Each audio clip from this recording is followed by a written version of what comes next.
تو میم T V کے ذریعے جو ہے ہم برابر یہاں پر سوال کریں گے آل انڈیا مجلس اتحاد المسلمین کے صدر جناب اسد الدین اویسی صاحب سے، جو وقف بورڈ کے ممبر بھی ہے، اس وقت ایم ایل اے کوٹا سے تھے، اب ایم پی کوٹا سے ہے۔ یہ بالاپور صاحب آپ ہی کے یہاں پہ لوکل قیادت ہے، یہاں پر آپ ہی کے لوکل لیڈرز ہے، کیا آپ یہ 6 ایکڑ 18 گنٹے جو وقف کی زمین ہے مقبرہ کے تحت، اس کو واپس لانے کے لیے آپ کیا انیشیٹو اٹھانے والے؟ حالانکہ وہ پراپرٹیز تو بچی نہیں، وہاں پہ پلاٹنگ ہو چکی ہے، پرائیویٹ اپارٹمنٹس بن چکے، وقف کی جو مقبرہ ہے اس کی زمین پر 6 ایکڑ 18 گنٹا کی زمین جو ہے نہیں ہے۔ تو وقف بورڈ ممبر اکبر نظام الدین صاحب بھی موجود ہوں گے، تو ان سے کبھی اس بارے میں پتہ نہیں چلا؟ ان سے کئی بار ملاقات ہوئی اور اس میں ہم سفارش بھی کرو بول کے ان کو وہ کرے تھے کہ یہ بھی ایک مسلمانوں کا مسئلہ ہے، مگر اس سلسلے میں انہوں کوئی پہل نہ کرے، نہ اکبر نظام الدین صاحب کرے، نہ ہی اسد الدین اویسی صاحب کرے۔ تو ناظرین یہاں پہ سوچنے والی بات یہ ہے کہ پہلے تو وقف بورڈ کے توجہ میں جو ہے سمد صاحب نے نوٹس دلائی کہ یہ وقف کی پراپرٹی ہے، جو آثار قدیمہ سے گیزٹ ملا، یعنی کہ وقف بورڈ کو پتہ ہی نہیں ہے کہ یہ وقف کی ہے یا نہیں ہے۔ وقف بورڈ ہمارے خلاف ہی کمپلین کر دیا، وقف بورڈ نے آپ کے خلاف دیکھیا۔ میں سید صفدر علی موسوی اور میم ٹی وی اسٹوڈیو پر آج ہمارے ساتھ جو گیسٹ موجود ہے، ایک بہت ہی سینئر سوشل ایکٹیوسٹ، جو میں سمجھتا ہوں 1998 سے آپ جو ہے وقف کے تحفظ کے لیے کافی انیشیٹو لیے ہے، اور 2003 سے بھی ایک تنظیم جو ہے رجسٹر ہے۔ ہمارے ساتھ موجود ہے ڈاکٹر سمد عثمانی صاحب، پریزیڈنٹ مقبرہ بھولے شاہ بھالے شاہ پروٹیکشن سوسائٹی کے۔ تو سر بہت خیر مقدم ہمارے اسٹوڈیو پر، کیسے ہو آپ؟ الحمدللہ جی سر، آپ نے کافی جو ہے اس مقبرے کے تعلق سے پروٹیکشن کے لیے بہت سارے انیشیٹو لیے، اس کے تحفظ کے لیے، تو اس کے بارے میں تھوڑا بتائیے کہ یہ شروع کہاں سے ہوا؟ یہ شروع 98 سے ہوا۔ 1998 میں میں مہیشورم ڈویژن میں تلگو دیشم کا سیکرٹری تھا۔ تو وہاں میرے پاس کچھ کمپلینٹس آئے لوگوں کے کہ یہ مقبرے کے اطراف میں کچھ غیر قوم کے لوگ پلاٹنگ کر کے فروخت کر رہے ہیں۔ تو جب میں وزٹ کرا تو معلوم ہوا وہاں لکشمن ریڈی نامی شخص نے وہ پلاٹنگ وغیرہ کر رہا تھا، تو میں فوری اس کی پلاٹنگ کو رکوا دیا۔ پھر اس کے بعد میں وقف بورڈ کو ہم لکھے کہ یہ پراپرٹی کیا وقف کی ہے، تو وقف اپنے ریکارڈ میں نہیں ہے بول کے بتا دیا۔ تو پھر ہم آثار قدیمہ کو لکھے، آثار قدیمہ والے آئے، آثار قدیمہ والے وزٹ کرے، آثار قدیمہ والے بتائے کہ نہیں یہ پراپرٹی وقف ہے۔ تو آثار قدیمہ والے جب گزٹ دیے تو ہم وقف بورڈ کو یہ گزٹ پیش کر کے بولے یہ ہے، یعنی وقف بورڈ کو ہی نہیں پتا تھا، وقف بورڈ کو ہی علم نہیں تھا کہ یہ پراپرٹی وقف ہے۔ اس کے بعد میں جب ہم یہ شروعات کرے تو معلوم ہوا کہ وہ جو لکشمن ریڈی ہے، لکشمن ریڈی کے والد یہاں کے جو متولی تھے، متولی سے لیز پہ لیا تھا، لیز پہ لے کے کچھ کاشت وغیرہ کر رہا تھا۔ متولی کا انتقال ہو گیا، متولی کا انتقال ہو گیا، لکشمن ریڈی کے والد کا بھی انتقال ہو گیا، تو یہ لکشمن ریڈی اپنی ہی سمجھ کے وہ پلاٹنگ کر رہا تھا۔ تو خیر بہرکف اس کے بعد میں جب آفیشلی یہ تمام چیزیں ہونے لگی تو چونکہ پوزیشن نہیں تھا، نہ ہمارا پوزیشن ہے، وقف کا پوزیشن ہے، کچھ نہیں، تو اس سلسلے میں بہت ہی کافی جدوجہد رہی۔ اس ٹائم کے چیئرمین سید یوسف علی صاحب تھے، تو یوسف علی صاحب بھی آئے، وزٹ کرے، انہوں بھی تیقن دیے، کئی دفعے لیٹرز لکھے، یہ کرے وہ کرے، سب چیزیں ہوئی۔ اس کے بعد میں بولے کہ نہیں، جب تک کہ کوئی کمیٹی یا سوسائٹی نہیں ہوئی کوئی کام نہیں ہوتا۔ تو پھر 2003 میں ہم ایک سوسائٹی کا رجسٹریشن کرے جو مقبرہ بھولے شاہ بھالے شاہ پروٹیکشن سوسائٹی کے نام سے، سوسائٹی کا رجسٹریشن کر کے ہم شروعات کرے۔ اور یہ رجسٹریشن سے پہلے ہم ایڈیٹرز فیڈریشن کی طرف سے ہائی کورٹ میں ریٹ فائل کرے 2002 میں کہ کم از کم یہ سامنے کا حصہ کچھ لیز پہ دے دے وقف بورڈ، تاکہ یا کوئی مسلم آباد ہو جائے۔ تو خیر انہوں اس کے اوپر بھی غور نہیں کرے، سمجھیا وہ کام ہو نہیں سکا۔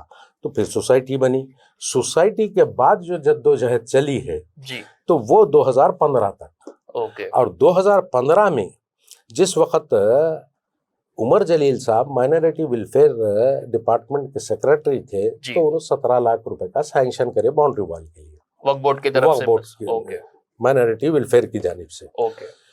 وہ ٹائم پہ اقبال صاحب اسپیشل آفیسر تھے، انہی کی موجودگی میں میں بیٹھ کے یہ ڈسکشن ہوا. ڈسکشن ہونے کے بعد 17 لاکھ کی منظوری ہوئی. تو اقبال صاحب مشورہ یہ دیے کہ یہ 17 لاکھ آپ کو ملنا بھی مشکل ہے اور یہ کام ہونا بھی مشکل ہے.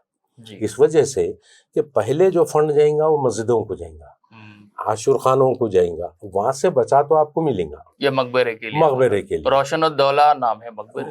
نہیں, روشن الدولہ ولیج کا نام, ولیج کا نام ہے. اوکے. مقبرے کا جو نام ہے وہ بھولے شاہ اور بھالے شاہ. تو یہ کس ایریے میں آتا سر؟ یہ روشن الدولہ ولیج میں آتا. جی. روشن الدولہ ولیج اب بالاپور میں ہے. بالاپور میں. جی. تو اس طریقے سے جی اقبال صاحب بولے کہ ٹھیک ہے, آپ کے جتنے ممبرس ہیں ان کو جمع کریے, جمع کر کے یہ بولیے کہ آپ لوگ کنٹریبیوٹ کر کے کیوں نہ آپ لوگ خود کر لیتے. یہ تو جب سوسائٹی اگر کر لے رہی تو ہم آپ کو نو آبجیکشن دے دیتے. جی ٹھیک ہے. پھر اس کے بعد میں ہم سب تمام کو جمع کرے, جمع کر کے ان سے تیقن لیے اور ان سے یہ بولے کہ یہ پیسے اگر جمع کر دیے تو اپن خود کام کر لیں گے. تو کچھ لوگوں کے پیسے جمع ہوئے. جمع ہونے کے بعد ہم وہاں صاف صفائی کا کام شروع کر دیے تھے, جس کے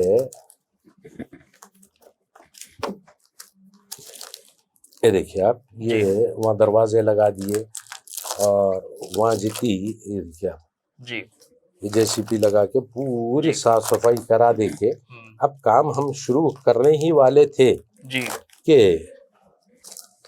وقف بورڈ ہمارے خلاف ہی کمپلینٹ کر دیا. وقف بورڈ نے آپ کے خلاف؟ وقف بورڈ سمجھ رہے ہیں, ابھی دیکھیے جبکہ اتنے چیزیں وقف بورڈ کی خود ہے. کون سے سال کی بات ہے جب کمپلینٹ ہوئی آپ؟ 2016 میں. یعنی تلنگانہ بن چکا تھا؟ نہیں, تلنگانہ بن چکا تھا, سب ہو گیا تھا. اب جیسا یہ ہوا کہ یہ کر دیے, یہ کرتے ہی ہم سیدھا جا کے خیر ضمانت لیے. پھر اس کے بعد میں اب کورٹ کے. تو بالاپور پہ جو زمین ہے کتنے ایکڑ ہے؟ 6 ایکڑ 18 گھنٹے. 6 ایکڑ 18 گھنٹے. اوکے.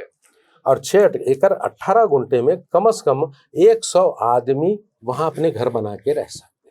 تو جب 100 آدمی وہاں رہیں گے تو اس کا تحفظ کیسا رہے گا, وہ ایک بستی قائم ہو جائیں گی. جی. ایسے کئی چیزیں تھیں.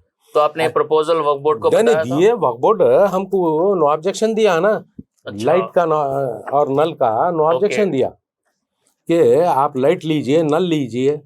تو اس کے نو آبجیکشن کے اوپر ہم جو ہے الیکٹریسٹی ڈپارٹمنٹ کو اپلائی کرے. یعنی کہ منظوری پہلے مل چکی تھی آپ کو کہ آپ بستی بسائیے, لیز پر جو ہے غریبوں کا بھی فائدہ ہوگا. اس کے باوجود پھر کمپلینٹ کر دی. اور کئی لوگ دیکھیے آپ یہ اشتہاراں دیتے گئے, ہم یہ جو بیچ رہے ہیں یہ کر رہے ہیں, تو فروخت نہیں کرنے کی ہے, یہ وقف پراپرٹی ہے. اور آپ نے کون سے اداروں میں جو ہے اس کو لے کر درخواست دی ہے آپ بتا رہے تھے؟ دیکھیے آپ تلنگانہ مائنارٹی ویلفیئر سے ہم رجوع ہوئے جی, اور سینٹرل وقف کونسل سے رجوع ہوئے. اس کے بعد میں minority welfare government of India سے رجوع ہوئے جی. اس کے بعد میں ہم وائس پریزیڈنٹ آف انڈیا, وہ ٹائم پہ حامد انصاری صاحب تھے, حامد انصاری صاحب کا بھی لیٹر ہے کہ اس تعلق سے توجہ دو. مگر چونکہ یہاں وقف بورڈ میں ڈومینیشن ہماری جماعت کا تھا, ہمارے خود قائدین اس کو آگے بڑھنے نہیں دے رہے تھے, اور ان کا منشا تھا کہ وہ انہوں حاصل کرے. تو بہت ہی سوچنے والی بات ہے ناظرین. یہاں پر آج دیکھیے وقف کے تحفظ کی بات جو کی جا رہی ہے زور و شور سے, یہ صاحب جو ہے اصل وقف کی تحفظ کی تو بات انہوں کر رہے تھے. تو وقف بورڈ میں کون سے ممبرز تھے جو رکاوٹ پیدا کرے, یہ بھی ایک جو ہے سوچنے والی بات ہے. تو وقف ٹریبونل میں بھی کیس چلا اس کے تعلق سے؟ نہیں, وقف ٹریبونل میں کیس چلا اور ہمارے فیور میں آیا. اچھا, فیور میں آنے کے بعد ہم پوزیشن لیے. جی. تو آج اس کی سچویشن کیا ہے؟ آج اس کی سچویشن یہ ہے کہ وہ پوری یہاں سے وہاں تک بیچ دیے ہیں, لوگ مکان بنائے ہوئے ہیں اور رہ رہے. تو ظاہر سی بات ہے یہ مقامی لیڈر وہاں کے بنا ان کے دخل اندازی کے تو نہیں ہو سکتا یہ چیز. وہاں کے مقامی لیڈرز اور سرپرستی ان کی تھی نا. اچھا, وقف بورڈ ممبر تو اسد الدین اویسی صاحب بھی تھے, تو یہ سب چیزیں کیا ان کے نظروں کے سامنے سے نہیں گئی؟ یہ سب چیزیں ان کی نظروں کے سامنے ہوئی. جی. تو ان کا کیا مطلب, انہوں نے کچھ انیشیٹو نہیں لیا اس کو بچانے کی, تحفظ کی؟ اکبر الدین اویسی خود آ کے وزٹ کرے تھے. جی. وہاں اکبر الدین کی وزٹ ہے. جی. اچھا. اور جیسا وزٹ ہوئی وہاں سے ان کی نیت خراب ہو گئی, سمجھیے آپ. تو بہت ہی بڑا سوال ہے یہاں پر کہ جو وقف کے پہرے دار ہے ان کی سرپرستی میں وقف پراپرٹیز لوٹی, اور جیسے کہ صاحب نے بتایا کہ انہوں نے اتنی کوششیں کی جو بالاپور میں جو وہ مقبرہ ہے 6 ایکڑ 18 گنٹے جو زمین ہے، آج کی مارکیٹ ویلیو کتنی ہوگی اس کی؟ آج کی تقریباً اب آپ بتائیے 30,000 روپے گز ہے جی اچھا، تو 6 ایکڑ 18 گنٹے بولے تو ناظرین سوچنے والی بات ہے، اتنی کروڑوں روپے کی زمین کی جو ہے صرف 6 ایکڑ 18 گنٹے جو ہے زمین نہیں بچا سکے، اور وہاں کے مقامی لیڈر جو ہے جماعت کے ہے، ایم کے ہے، وقف بورڈ میں بھی ایم کے ممبرز ہیں، اس کے باوجود بھی اتنی پراپرٹیز لوٹی۔ اب کیا جا سکتا ہے؟ اب کیا کیا جا سکتا ہے؟ کیا یہ جا سکتا ہے کہ وقف بورڈ وہاں جتنے لوگ ہیں ان کو کرایہ دار بنائے۔ جی اچھا، اور دوسری چیز یہ، وقف بورڈ کے پاس گزٹ موجود ہے، جی ایسا نہیں ہے کہ گزٹ نہیں ہے، وقف بورڈ کی گزٹ موجود ہے، جی، گزٹ کے باوجود وقف بورڈ فیلئر کا سوال، بہت بڑا سوال ہے۔ اور دوسری چیز یہ کہ جب کہ ایک سوسائٹی وہاں کام کر رہی تھی، اس کا پوزیشن تھا، تو وہ یہ جھوٹا کمپلینٹ کیسا کر سکتی؟ جی، وقف بورڈ کے علم میں ہے، وقف بورڈ وقف فنڈ لی، وقف بورڈ نو آبجیکشن دی، اور وقف بورڈ یہ جانتی ہے کہ سوسائٹی تے برسوں سے وہاں لڑ رہی ہے، تو جب وقف بورڈ کا یعنی سوسائٹی کا پوزیشن وقف بورڈ کا پوزیشن تھا۔ وقف فنڈ کے بارے میں بتائیے، کون سے سال میں آپ نے کون سی رقم پے کری تھی؟ 2006 میں، دیکھیے 1989 سے ہم 2006 لاسٹ وقف فنڈ دیے۔ جی اچھا، بس کتنی قیمت؟ سالانہ 1400 روپے۔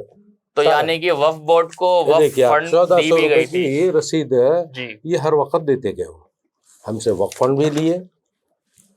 تو ناظرین یہاں پہ سوچنے والی بات یہ ہے کہ پہلے تو وقف بورڈ کے توجہ میں جو ہے سمجھ صاحب نے نوٹس دلائی کہ یہ وقف کی پراپرٹی ہے، جو آثار قدیمہ سے گیزٹ ملا، یعنی کہ وقف بورڈ کو پتہ ہی نہیں ہے کہ یہ وقف کی ہے یا نہیں ہے۔ جب ان کو باور کیا گیا، اس کے بعد جو ہے کافی کوشش جو ہے سمجھ صاحب نے کری کہ اس کو کس طریقے سے پروٹیکشن کیا جائے۔ انہوں نے جو ہے وقف فنڈ بھی بھرا، انہوں نے باؤنڈری کے لیے 17 لاکھ روپے وقف بورڈ سے سینکشن کرائے تھے۔ یہ 98 اپریل کا لیٹر ہے جی، تو وہ ٹائم پہ تلگو دیشم میں تھا میں، تو وہی حساب سے چیئرمین کو لکھے کہ یہ آپ کی پراپرٹی ہے، یہ گزٹ ہے، اور ریونیو میں آپ اس کا انٹری کرائیے اور آپ اپنا پوزیشن لیجیے۔ جی، تو یہ نہ ہونے کی صورت میں ہم 2003 میں سوسائٹی کا رجسٹریشن کریں۔ تو وقف بورڈ ممبر اکبر نظام الدین صاحب بھی موجود ہوں گے، تو ان سے کبھی اس بارے میں پتہ نہیں چلا؟ ان سے کئی بار ملاقات ہوئی، اور اس میں ہم سفارش بھی کرو بول کے ان کو وہ کرے تھے کہ یہ بھی ایک مسلمانوں کا مسئلہ ہے، مگر اس سلسلے میں انہوں کوئی پہل نہ کرے، نہ اکبر نظام الدین صاحب کرے، نہ ہی اسد الدین اویسی صاحب کرے، بلکہ یہ لوگوں کو یہ تھا کہ جب تک کہ ہم کس طریقے سے حاصل کریں۔ جی، اور یہاں یہ ہو گیا تھا کہ 2015 اور 16 کے بعد اقبال صاحب جب آئے تھے تو اقبال صاحب ہم سے ایک لیٹر لیے کہ آپ اپنے فنڈ سے یہ تعمیر کر لیجئے۔ جیسا ہم ان کو لیٹر دیے اور یہ کام کر رہے تھے، اچانک ہمارے خلاف FIR کر دیے اور ہم کو اس میں الجھا دیے۔ FIR کس کی طرف سے ہوئی تھی آپ نے بتایا؟ وقف بورڈ کی۔ یہ دیکھیے، یہ وقف کے آفیسر سے، یہ محمد عبدالغفار اور یہ ہمایوں بادشاہ خان، انہیں اب ہے انسپیکٹر ہے یہ۔ جی اچھا، اور تو بہت ہی دیکھیے انٹرسٹنگ بات ہے یہاں پہ، شجاعت علی یہ سرویر اب موجود ہے۔ وقف بورڈ کے انسپیکٹر، وقف بورڈ کے سرویر کے تھرو ان صاحب کے اوپر ہی کمپلینٹ کرا دی گئی، حالانکہ وہ پراپرٹیز تو بچی نہیں، وہاں پہ پلاٹنگ ہو چکی ہے، پرائیویٹ اپارٹمنٹس بن چکے، وقف کی جو مقبرہ ہے اس کی زمین پر 6 ایکڑ 18 گنٹہ کی زمین جو ہے نہیں ہے۔ پھر بھی ان صاحب کا جو سجیشن ہے کہ اب موجودہ جو پراپرٹیز پہ بلڈ اپ ہے، کیوں نہ اس کا کرایہ وقف بورڈ کو دیا جائے تاکہ کوئی نہ کوئی یوٹیلائزیشن ہو سکے۔ تو کافی سوچنے والی بات ہے صاحب، جو ہے حالانکہ وقف ایکٹ 1995 میں جو سیکشن 40 ہے، اتنے پاورز دیے گئے تھے کہ وقف بورڈ جو زمین پر ہاتھ رکھی وہ وقف کی زمین ہے، وہ سامنے کو کلیم کرنا ہے۔ تو یہاں پہ تو وقف کی گیزٹ موجود تھی، وقف بورڈ کو باور کیا گیا، وقف بورڈ کے ممبرز کو پتہ کیا گیا، اس کے باوجود بھی نہ وقف بورڈ بچا سکی، نہ AIMIM بچا سکی۔ اب وہ پراپرٹیز کا بالاپور میں ہوگا کیا؟ مائنورٹی ویلفیئر تھا، جی اچھا، سینٹرل مائنورٹی ویلفیئر تھا، سینٹرل وقف کاؤنسل تھا، یہ سب کے ہے پورے لیٹر ہے یہاں پہ، پورے سب جو ہے دستاویز موجود ہے۔ اب سوال یہاں پر یہ ہے کہ صرف اور صرف وقف بورڈ اور وقف بورڈ کے اوپر جو پریشر تھا وہ ہماری لوکل جماعت کا،